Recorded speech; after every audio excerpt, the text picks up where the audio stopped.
Hi, I'm here to delve into a critical incident that shook the world late last year.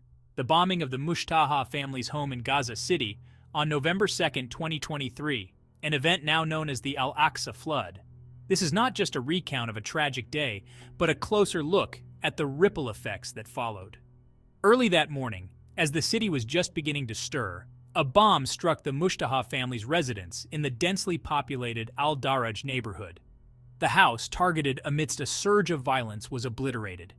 But the tragedy didn't end with the destruction of just one home. The surrounding structures suffered extensive damage, magnifying the catastrophe. Imagine this. One moment you're at home feeling safe, and the next, everything around you has turned to rubble. The Mushtaha family, thankfully, were not present, having evacuated earlier due to escalating tensions. However, the immediate area wasn't so fortunate. At least 3 neighbors lost their lives, and over a dozen were injured. Their lives changed forever. This single act of violence is a stark reminder of the broader humanitarian crisis unfolding in Gaza. With infrastructure crippled and medical facilities overwhelmed, the reverberations of such attacks are profound.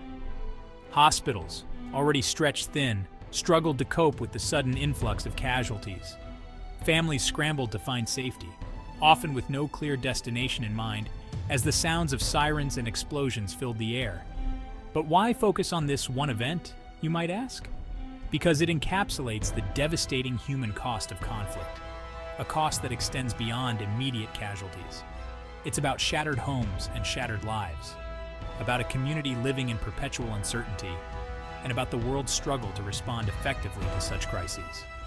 In the days that followed, international reactions poured in. Some called for immediate ceasefires, others for sanctions and interventions.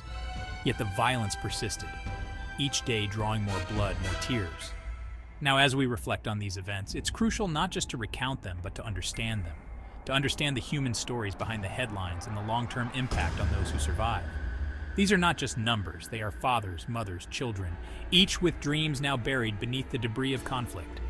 In closing, the bombing of the Mushtaha family's home is a somber chapter in a continuing story of strife that challenges us to question, to learn, and to empathize. It's a call to the global community not just to watch, but to act, to help rebuild not just buildings, but lives. Thank you for taking this moment to remember and reflect with me.